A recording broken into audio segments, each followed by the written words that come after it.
नमस्कार दोस्तों, स्वागत है आप सभी लोगों का Sonu study classes YouTube channel में। दोस्तों मैं आप लोगों को एनसीईआरटी बुक क्लास 12 इतिहास चैप्टर 5 विभाजन को समझना पर प्रश्न उत्तर मैं आप लोगों को इस वीडियो में बताऊंगा। प्रश्न नंबर 1, 1940 के प्रस्ताव के जरिए मुस्लिम लीग ने क्या मांग की? उत्तर, मुस्लिम लीग की स्थापना 30 दिसंबर 1906 ईस्वी को ढाका में की गई। यह भारतीय मुसलमानों की प्रथम राजनीतिक संस्था थी। भारतीय मुसलमानों की ब्रिटिश सरकार के प्रति राजभक्ति की भावनाओं में वृद्धि करना तथा उनके प्रति सरकार के संदेहों को दूर करना इसका एक प्रमुख उद्देश्य था। शीघ्र ही लीग उत्तर प्रदेश के विशेष रूप में अलीगढ़ के संभ्रांत मुस्लिम वर्ग के प्रभाव में आ गई। ब्रिटिश शासकों ने लीग का प्रयोग राष्ट्रीय आंदोलन को दुर्लभ बनाने तथा शिक्षित मुस्लिम समुदाय को राष्ट्रीय आंदोलन की ओर आकर्षित होने से रोकने के साधन के रूप में किया। 1937 ईस्वी में कांग्रेस द्वारा संयुक्त प्रांत में मुस्लिम लीग के साथ मिलकर मंत्रिमंडल बनाने से इनकार कर दिए जाने पर कांग्रेस और लीग के संबंध बहुत अधिक बिगड़ गए थे। लीग ने इस्लाम खतरे में है का नारा लगाया और कांग्रेस को हिंदुओं की संस्था बताया। दूसरे विश्व युद्ध के दौरान सभी कांग्रेसी मंत्रिमंडलों द्वारा नवंबर 1939 ईस्वी में त्यागपत्र दे दिए जाने पर मुस्लिम लीग अत्यधिक प्रसन्न हुए।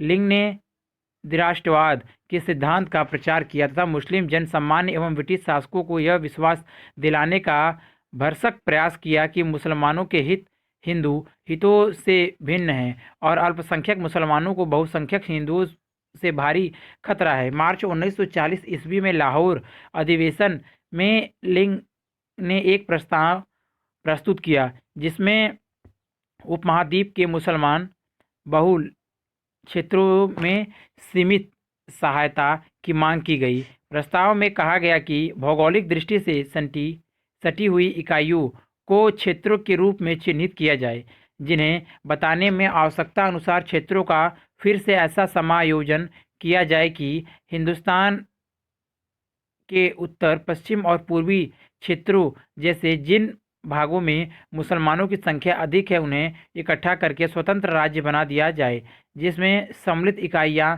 स्वाधीन और स्वायत्त होंगी। प्रश्न नंबर 2, कुछ लोगों को ऐसा क्यों लगता है कि बंटवारा बहुत अचानक हुआ? उत्तर, कुछ विद्वानों के विचार अनुसार देश का विभाजन बहुत अचानक हुआ। हमें याद रखना चाहिए कि भारत विभाजन की आधार भूमि में प्रारंभ से ही ब्रिटिश कूटनीति कार्य कर रही थी। ब्रिटिश प्रशासकों ने प्रारंभ में ही फूट डालो और शासन करो की नीति का अनुसरण किया। भारतीय राष्ट्रीय आंदोलन को दुर्लभ बनाने के लिए वे मुसलमानों की सांप्रदायिक भावनाओं को उत्तेजित करते रहे। 1942 ईस्वी के भारत छोड़ो आंदोलन की व्यापकता से यह स्पष्ट हो गया था कि अंग्रेज अधिक समय तक भारत को अपने अधीन नहीं रख सकते और उन्हें भारत को स्वतंत्र करना ही होगा। इस आंदोलन के कारण इंग्लैंड के विभिन्न राजनीतिक दल भारतीय समस्याओं पर गंभीरतापूर्वक विचार करने लगे और अंग्रेजों का भारत छोड़ना निश्चित हो गया। किंतु कूटनीति के कुशल खिलाड़ी अंग्रेज भारत को एक शक्तिशाली नहीं अपितु दुर्लभ और विखंडित देश के रूप में छोड़ना चाहते थे। अतः वह अचानक विभाजन के लिए तैयार हो गए। हमें याद रखना चाहिए कि उपमहाद्वीप के मुस्लिम बहुलता वाले क्षेत्रों के लिए सीमित स्वायत्तता की मांग से विभाजन होने के बीच का काल केवल 7 वर्ष का था। संभवतः किसी को भी यह ठीक से पता नहीं था कि पाकिस्तान के निर्णय का क्या अभिप्राय होगा और उसका भविष्य में जनसामान्य के जीवन पर क्या प्रभाव होगा। उल्लेखनीय है कि 1947 ईस्वी में अपने मूल स्थान को छोड़कर नए स्थान पर जाने वाले अधिकांश लोगों को विश्वास था कि शांति स्थापित होते ही वह अपने मूल स्थान में लौट आएंगी। हमें यह भी याद रखना चाहिए कि प्रारंभ में मुस्लिम नेता भी एक संप्रभु राज्य के रूप में पाकिस्तान की मांग के प्रति गंभीर नहीं थे। संभवतः स्वयं जिन्ना भी सौदेबाजी में पाकिस्तान की सोच का प्रयोग एवं पैतरे के रूप में करना चाहते थे। इसके अलावा वह एक और सरकार द्वारा भारतीय राष्ट्रीय कांग्रेस को दी जाने वाली रियासतों पर रोक लगा सकते थे और दूसरी ओर मुसलमानों के लिए अधिकाधिक रियायतें प्राप्त कर सकते थे। उल्लेखनीय है कि मार्च 1940 ईस्वी में लाहौर अधिवेशन के लिंग में जो प्रस्ताव प्रस्तुत किया उसमें उपमहाद्वीप के मुस्लिम बहुल क्षेत्र में केवल सीमित स्वायत्तता की मांग की गई थी। इस स्पष्ट से प्रस्ताव में विभाजन अथवा पाकिस्तान का उल्लेख कहीं भी नहीं किया गया था। इस प्रस्ताव के लेखक पंजाब के प्रीमियम और यूनिवर्सिटी पार्टी के नेता सिकंदर हयात खान ने 1 मार्च 1941 ईस्वी को पंजाब असेंबली में यह स्पष्ट किया था कि वह ऐसे पाकिस्तान की अवधारणा के विरोधी हैं जिसमें यहाँ मुस्लिम राज का शेष स्थानों पर हिंदू राज्य होगा। इस प्रस्ताव के केवल 7 वर्ष बाद ही देश का विभाजन हो गई, इसलिए कुछ लोगों को लगा कि देश का विभाजन बहुत अचानक हुआ। प्रश्न नंबर 3, आम लोग विभाजन को किस तरह देखते थे? उत्तर, सामान्य लोग प्रारंभ में देश के विभाजन को केवल थोड़े समय के एक जुनून के रूप में देखते थे। उनका विचार था कि विभाजन स्थायी नहीं होगा। कुछ समय बाद जैसे ही शांति और कानून व्यवस्था स्थापित हो जाएगी वह अपने घरों को वापस लौट आएंगे। उन्हें विश्वास था कि शाब्दियों में एक साम्राज्य में एक दूसरे के सुख दुख के साथी बनकर रहने वाले लोग एक दूसरे का खून बहाने पर उतारू नहीं होंगे। देश का विभाजन करके दिलों के विभाजन का कारण नहीं बनेगा। स्थिति सामान्य होते ही वह फिर मिलजुल कर एक ही समाज में रहेंगे। वास्तव में सामान्य लोग, चाहे वह हिंदू थे अथवा मुस्लिम, धर्म के नाम पर एक दूसरे का सिर काटने को इच्छुक नहीं थे। अनेक नेता और स्वयं गांधी जी भी अंत तक विभाजन की सोच का विरोध करते रहे थे। 7 सितंबर 1946 ईस्वी को प्रार्थना सभा में अपने भाषण में गांधी जी ने कहा था, मैं फिर वह दिन देखना चाहता हूँ जब हिंदू और मुसलमान आपसी सलाह के बिना कोई काम नहीं करेंगे। मैं दिन रात इसी आग में जला जा रहा हूँ कि उस दिन को जल्दी से जल्दी साकार करने के लिए क्या करूँ। लिंग ने मेरी गुजारिश है कि वह किसी भी भारतीय को अपना शत्रु न माने। इसी प्रकार 26 सितंबर 1946 ईस्वी को महात्मा गांधी ने हरिजन में लिखा था, जो तत्व भारत को एक दूसरे के खून के प्यासे टुकड़ों में बांट देना चाहते हैं वह भारत और इस्लाम दोनों के शत्रु हैं। भले ही वह मेरी देह के टुकड़े टुकड़े कर दें, किंतु मुझसे ऐसी बात नहीं मनवा सकते जिसे मैं गलत मानता हूँ। जनसामान्य का गांधी जी के अटूट विश्वास था। उन्हें लगता था कि गांधी जी किसी भी कीमत पर देश का विभाजन नहीं होने देंगे, इसलिए वह आसानी से अपने घरों को छोड़ने और अपने रिश्ते नातों को तोड़ने के लिए तैयार नहीं थे। देश के विभाजन और उनके परिणाम स्वरूप होने वाली हिंसा ने उन्हें झकझोर डाला था, किंतु फिर भी अनेक हिंदू मुसलमान अपने जान खतरे में डालकर एक दूसरे की जान बचाने की कोशिश करते रहे। इससे सिद्ध होता है कि सामान्य हिंदू मुसलमानों का विभाजन से कोई लेना देना नहीं था। प्रश्न नंबर 4, विभाजन के खिलाफ महात्मा गांधी की दलील क्या थी? उत्तर, महात्मा गांधी जी प्रारंभ से ही देश के विभाजन के विरुद्ध थे। वह किसी भी कीमत पर विभाजन को रोकना चाहते थे, अतः वह अंत तक विभाजन का विरोध करते रहे। देश के विभाजन का विरोध करते हुए उन्होंने कहा था कि विभाजन उनकी लाश पर होगा।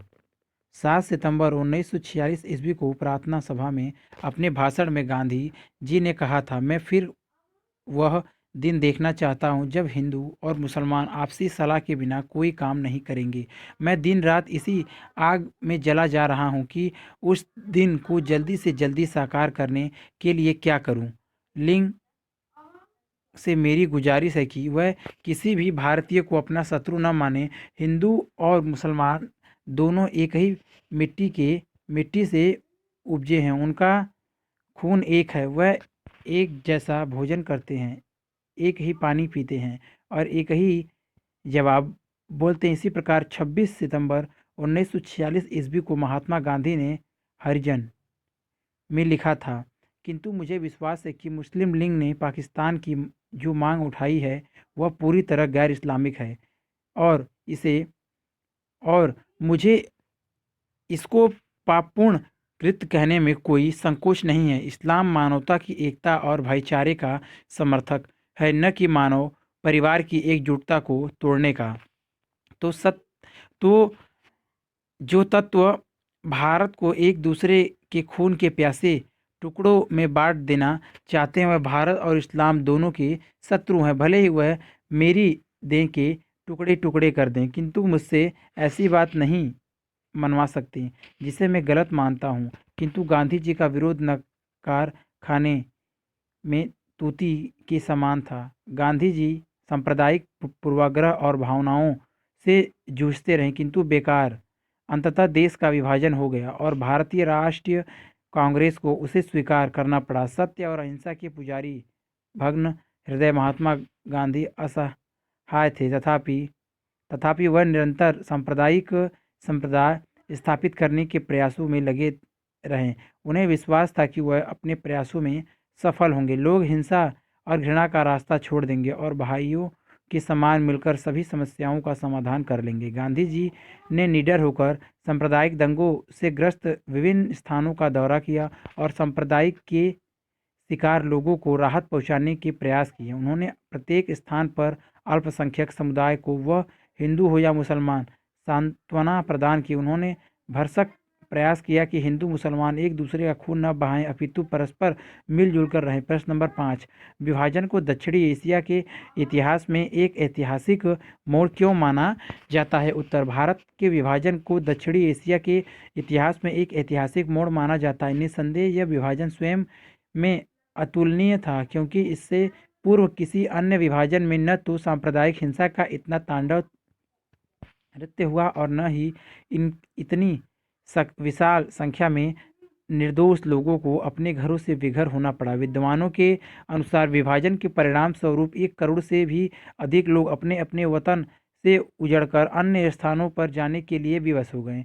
वह भारत और पाकिस्तान के बीच रातों रात खड़ी कर दी भारत और पाकिस्तान के बीच रातों रात खड़ी कर दी गई सीमा के इस पार या उस पार जाने को विवश हो गए, और जैसे ही उन्होंने इस छाया सीमा के उस ओर पैर रखा, वह घर से बेघर हो गए। पलक झपकते ही उनकी संपत्ति, घर, दुकानें, जमीन, रोजी रोटी के साधन सब उनके हाथों से निकल गए।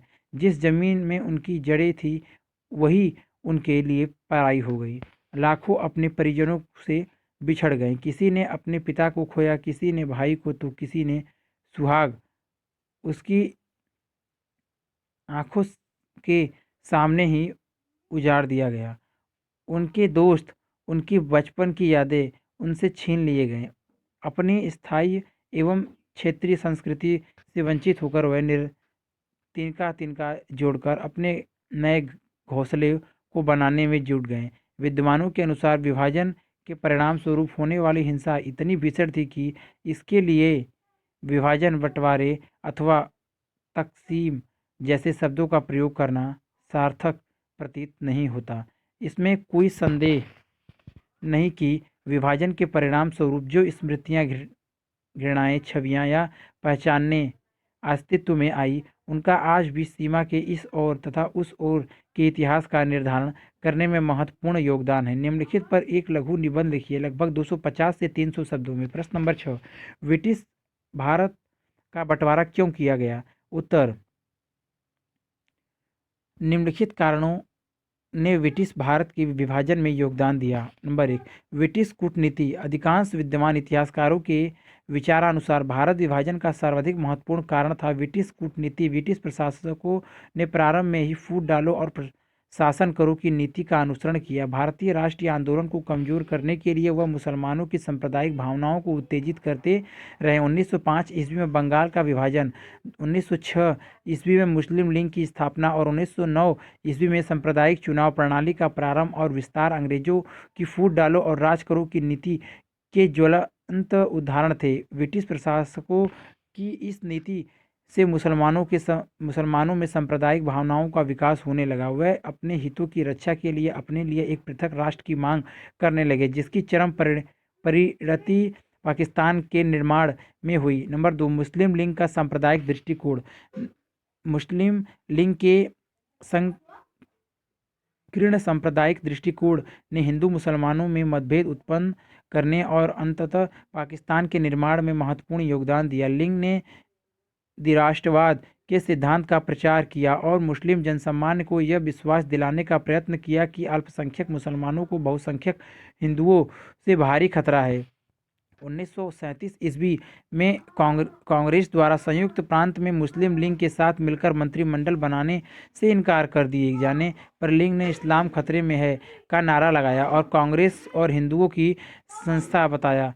1937 ईस्वी में लीग के लखनऊ अधिवेशन में सांप्रदायिक की अग्नि को और अधिक हवा देते हुए जिन्ना ने कहा था, अब हिंदी भारत की राष्ट्रभाषा होगी और वंदे मातरम राष्ट्रगीत होगा। कांग्रेस के झंडे को प्रत्येक व्यक्ति को स्वीकार करना पड़ेगा और उसका आदर करना पड़ेगा। दूसरे विश्व युद्ध के दौरान कांग्रेसी मंत्रिमंडल द्वारा नवंबर 1939 ईस्वी में त्यागपत्र दे दिए जाने पर मुस्लिम लीग अत्यधिक प्रसन्न हुए। 22 दिसंबर 1939 ईस्वी को लीग ने संपूर्ण भारत में मुक्त दिवस मनाया। मार्च 1940 ईस्वी में लाहौर अधिवेशन में लीग ने एक प्रस्ताव प्रस्तुत किया जिसमें उपमहाद्वीप के मुस्लिम बहुलक क्षेत्रों में सीमित स्वतंत्रता की मांग की गई।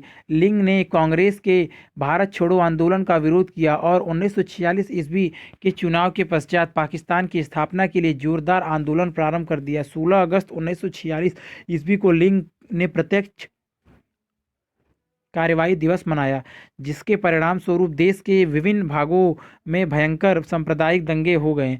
अंततः देश को अनावश्यक रक्तपात से बचाने के लिए विभाजन अनिवार्य हो गया। नंबर 3, कांग्रेस की लीग के प्रति दृष्टिकरण की नीति। भारतीय राष्ट्रीय कांग्रेस ने लीग के प्रति दृष्टिकरण की नीति अपनाई जो देश की अखंडता के लिए घातक सिद्ध हुई। कांग्रेस ने बार बार लीग को संतुष्ट करने का प्रयत्न किया, जिसके परिणाम स्वरूप लीग की अनुसूचित मांगें दिन प्रतिदिन बढ़ने लगी। मुस्लिम लीग के प्रति कांग्रेस की शिथिल एवं त्रुटिपूर्ण नीति से जिन्ना को विश्वास हो गया था कि परिस्थितियों से विवश होकर कांग्रेस विभाजन के लिए तैयार हो जाएगी और अंततः ऐसा ही हुआ भी। नंबर 4, सांप्रदायिक दंगे। 1946 ईस्वी के चुनाव के पश्चात लीग ने पाकिस्तान की स्थापना के लिए प्रबल आंदोलन प्रारंभ कर दिया था। 16 अगस्त 1946 ईस्वी को लीग ने प्रत्यक्ष कार्यवाही दिवस मनाया, जिसके परिणाम स्वरूप बंगाल, बिहार और पंजाब में भयंकर हिंदू मुसलमान दंगे हो गए। संपूर्ण देश गृह युद्ध की आग में जलने लगा। जैसे जैसे सांप्रदायिक तनाव बढ़ता गया, भारतीय सिपाही और मुस्लिम वाले भी अपने पेशेवर प्रतिबद्धता को भूलकर हिंदू, मुसलमान अथवा सिख के रूप में आचरण करने लगे। अतः देश को भयंकर विनाश से बचाने के लिए कांग्रेस ने विभाजन को स्वीकार कर लेना ही श्रेयस्कर समझा। नंबर 5, कांग्रेस की भारत को शक्तिशाली बनाने की इच्छा। मुस्लिम लीग की गतिविधियों से यह स्पष्ट हो चुका था कि लीग कांग्रेस से किसी भी रूप में समझौता अथवा सहयोग करने के लिए तैयार नहीं थी। कांग्रेस ने प्रमुख नेता यह भली भांति समझ चुके थे कि स्वतंत्रता प्राप्ति के पश्चात भी लीग कांग्रेस के प्रत्येक कार्य में रुकावट डालेगी तथा तोड़फोड़ की नीति अपनाएगी, जिसके परिणाम स्वरूप देश निरंतर दुर्लभ होता जाएगा। अतः देश को विनाश से बचाने के लिए उन्होंने विभाजन को स्वीकार कर लेना अधिक उचित समझा।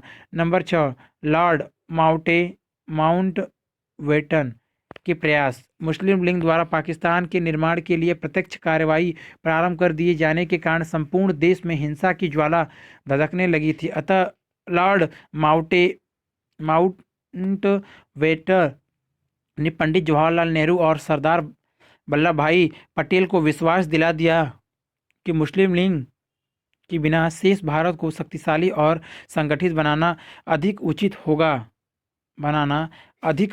होगा। कांग्रेसी नेताओं को गृहयुद्ध अथवा पाकिस्तानी, इन दोनों में से किसी एक का चुनाव करना था। उन्होंने गृहयुद्ध से बचने के लिए पाकिस्तान के निर्माण को स्वीकार कर लिया।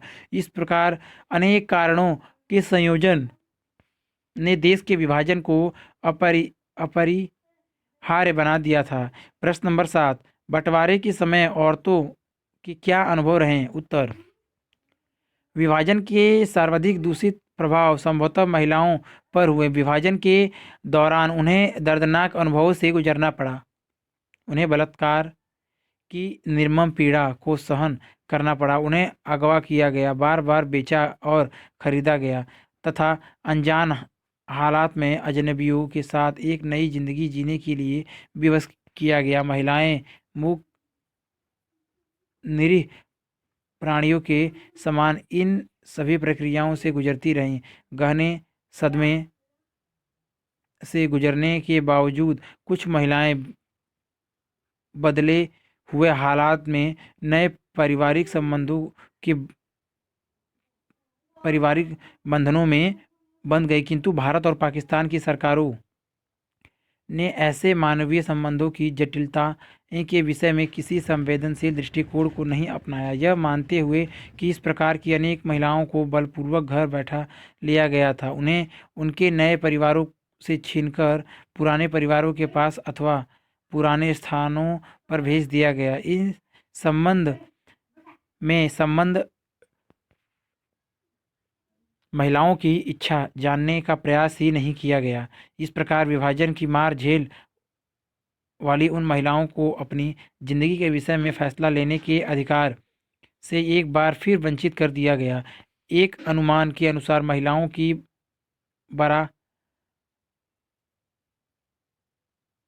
बरामदगी के अभियान में कुल मिलाकर लगभग 30,000 महिलाओं को बरामद किया गया। इनमें से 8,000 हिंदू व सिख महिलाओं को पाकिस्तान से और 22,000 मुस्लिम महिलाओं को भारत से निकाला गया। बरामदगी की यह प्रक्रिया 1954 ईस्वी तक चलती रही। उल्लेखनीय है कि विभाजन की प्रक्रिया के दौरान अनेक ऐसे उदाहरण भी मिलते हैं जब परिवार के पुरुषों ने इस भय से कि शत्रु द्वारा उनकी औरतों, माँ, बहन, बीबी, बेटी को नापाक किया जा सकता था, परिवार की इज्जत अर्थात मान मर्यादा की रक्षा के लिए स्वयं ही उनको मार डाला। उर्वशी बुटालिया की पुस्तक the other side of silence में रावलपिंडी जिले में थुआ खालसा गांव की एक ऐसी ही दिल दहला देने वाली घटना का उल्लेख मिलता है। कहा जाता है कि विभाजन के समय सिखों के इन गांव की 90 महिलाओं ने शत्रुओं के हाथों पकड़ने की अपेक्षा स्वेच्छापूर्वक कुएं में कूदकर अपने प्राण त्याग दिए थे। इस प्रकार विभाजन के दौरान महिलाओं को अनेक दर्दनाक अनुभवों से गुजरना पड़ा। प्रश्न नंबर 8, बंटवारे के सवाल पर कांग्रेस की सोच कैसे बदली? उत्तर, भारतीय राष्ट्रीय कांग्रेस प्रारंभ से ही विभाजन का विरोध करती रही थी, किंतु अंत में परिस्थितियों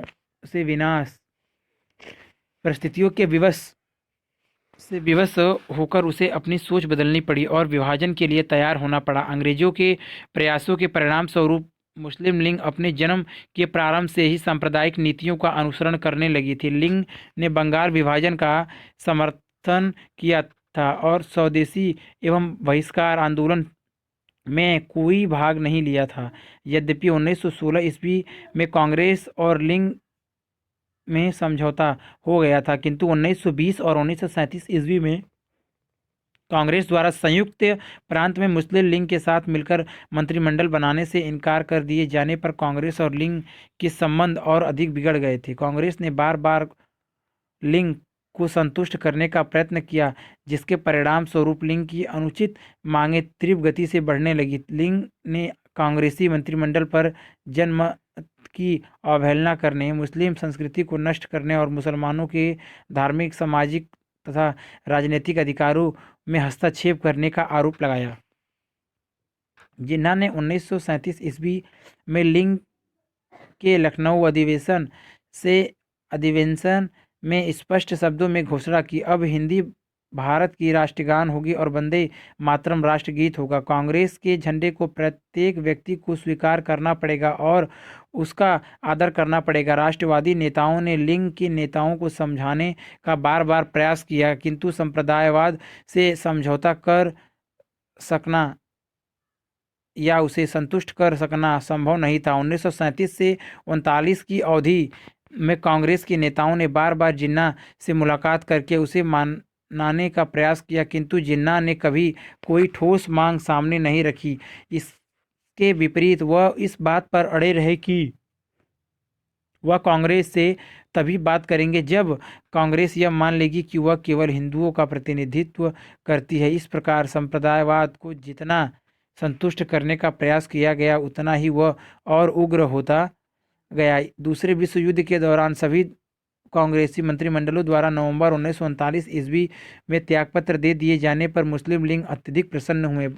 22 दिसंबर 1939 ईस्वी को लीग ने संपूर्ण भारत में मुक्त दिवस मनाया। मार्च 1940 ईस्वी में लाहौर अधिवेशन में लीग ने एक प्रस्ताव प्रस्तुत करके मांग की कि हिंदुस्तान में उत्तर पश्चिम और पूर्वी क्षेत्रों जैसे जिन भागों में मुसलमानों की संख्या अधिक है उन्हें इकट्ठा करके स्वतंत्र राज्य बना दिया जाए। लीग ने भारत छोड़ो आंदोलन का विरोध किया और अंतरिम सरकार में कांग्रेस द्वारा मुसलमानों को नामजद करने के अधिकार को स्वीकार नहीं किया। लीग ने कैबिनेट मिशन योजना को अस्वीकार कर दिया और पाकिस्तान की प्राप्ति के लिए प्रत्यक्ष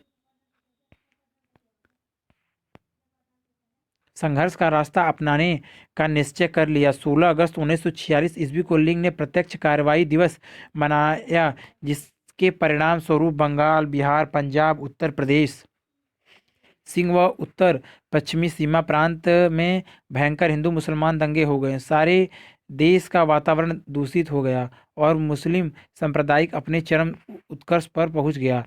लीग का नारा था, लड़कर लेंगे पाकिस्तान, किंतु इस नारे ने ब्रिटिश साम्राज्यों के विरुद्ध संघर्ष का रूप धारण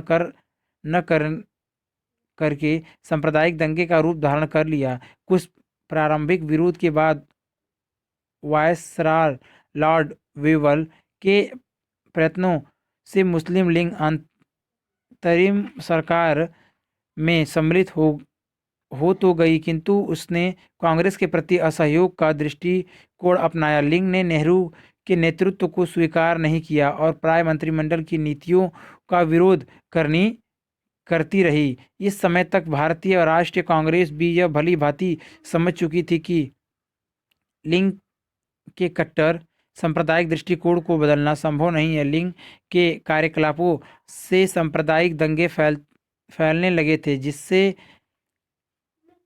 पूरे देश में गृहयुद्ध का वातावरण बन गया था। ब्रिटिश सरकार जून 1948 ईस्वी तक सत्ता भारतीयों को सौंप देने की घोषणा कर चुकी थी। वायसराय लॉर्ड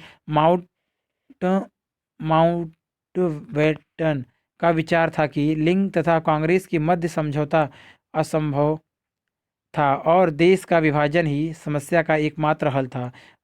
अतः उसने महात्मा गांधी, सरदार पटेल और जवाहरलाल नेहरू जैसे महत्वपूर्ण कांग्रेसी नेताओं को भारत विभाजन के लिए मनाने के प्रयत्न प्रारंभ कर दिए। यद्यपि कांग्रेस ने विभाजन का सदैव विरोध किया था और गांधी जी स्पष्ट शब्दों में यह घोषणा कर चुके थे कि देश का विभाजन अपने मृत शरीर पर होगा, किंतु अब ऐसा आभास होने लगा कि देश को भयंकर विनाश और रक्तपात से बचाने के लिए विभाजन को स्वीकार करने के अतिरिक्त और कोई चारा नहीं था। अंग्रेजों ने भारत छोड़ने की स्थिति जून 1948 ईस्वी के स्थान पर 15 अगस्त 1947 ईस्वी निश्चित कर दी थी। अतः अब कांग्रेस को अनिवार्य रूप से गृहयुद्ध या पाकिस्तान, इन दोनों में से एक का चुनाव करना था। अंततः भारतीय राष्ट्रीय कांग्रेस को अपनी सोच बदलनी पड़ी और प्रमुख राष्ट्रवादी नेता इस निष्कर्ष पर पहुंचे कि भारत विभाजन को स्वीकार करना और लीग के बिना शेष भारत को अधिक शक्तिशाली एवं संगठित बनाना ही भारत की रक्षा का श्रेयस्कर उपाय था। 3 जून 1947 ईस्वी को वायसराय ने भारत विभाजन की योजना की घोषणा कर दी, जिसे भारत के सभी राजनीतिक दलों ने स्वीकार कर लिया। स्थिति की विवेचना करते हुए जवाहरलाल नेहरू ने कहा था कि हालात की मजबूरी थी और यह महसूस किया गया कि जिस मार्ग का हम अनुसरण कर रहे थे उससे गतिरोध को हल नहीं किया जा सकता था। जब दूसरे हमारे साथ रहना ही नहीं चाहते तो हम उन्हें क्यों और कैसे मजबूर कर सकते थे। इसलिए हमने देश का बंटवारा स्वीकार कर लिया ताकि हम भारत को शक्तिशाली बना सकें। प्रश्न नंबर 9, मौखिक इतिहास के फायदे नुकसानों की पड़ताल कीजिए। मौखिक इतिहास की पद्धतियों से विभाजन के बारे में हमारी समझ को किस तरह विस्तार मिलता है, अथवा मौखिक इतिहास के लाभों और हानियों का वर्णन कीजिए। ऐसे किन्हीं 4 स्रोतों का उल्लेख कीजिए जिनसे विभाजन का इतिहास स्रोतों में पिरोया गया है।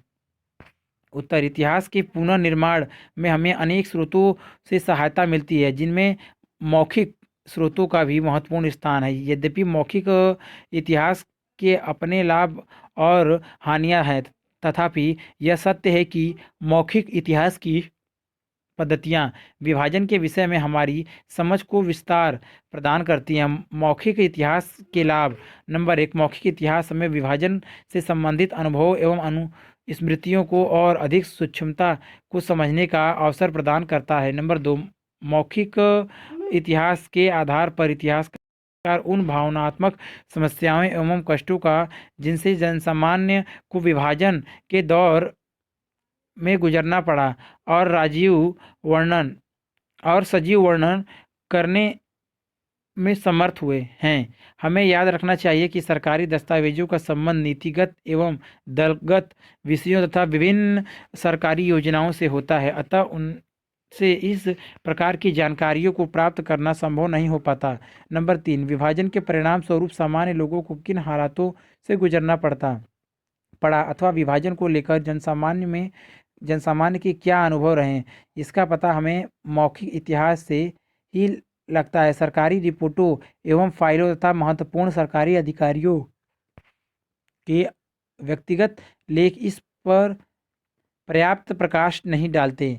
नंबर 4, सामान्यतः हम जिस इतिहास का अध्ययन करते हैं वह सामान्यतः लोगों से संबंधित विषयों पर कोई महत्वपूर्ण प्रकाश नहीं डालता, क्योंकि इसके जीवन एवं कार्यों को प्राय पहुँच के बाहर अथवा महत्वहीन मानकर नज़रअंदाज कर दिया जाता है। किंतु मौखिक इतिहास उन विषयों पर महत्वपूर्ण प्रकाश डालता है। उदाहरण के लिए मौखिक स्रोतों से हमें पता लगता है कि विभाजन के महत्वपूर्ण के परिणाम स्वरूप संपन्न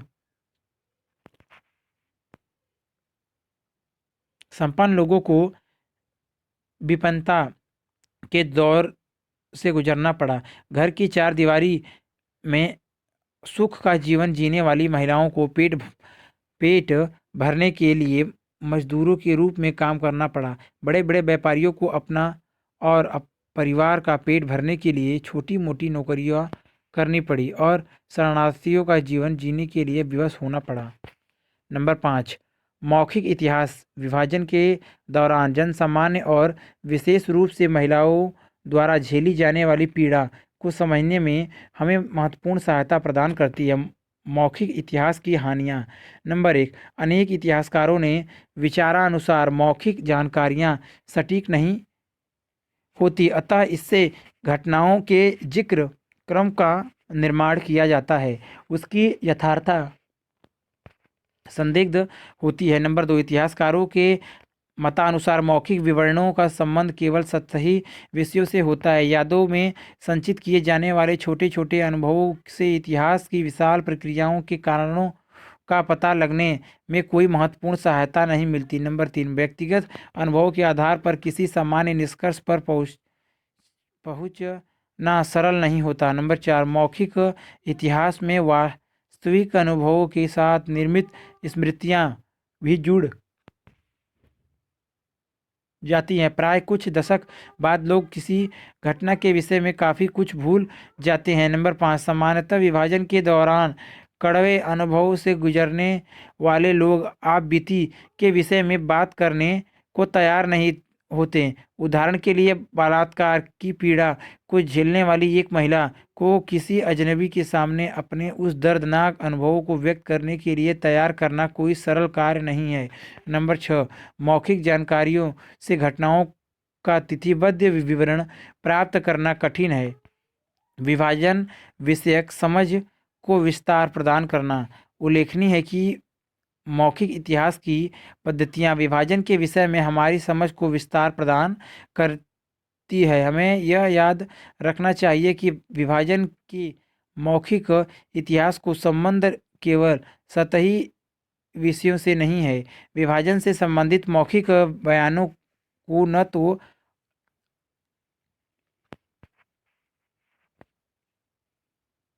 न तो अविश्वसनीय कहा जा सकता है और न ही महत्वहीन।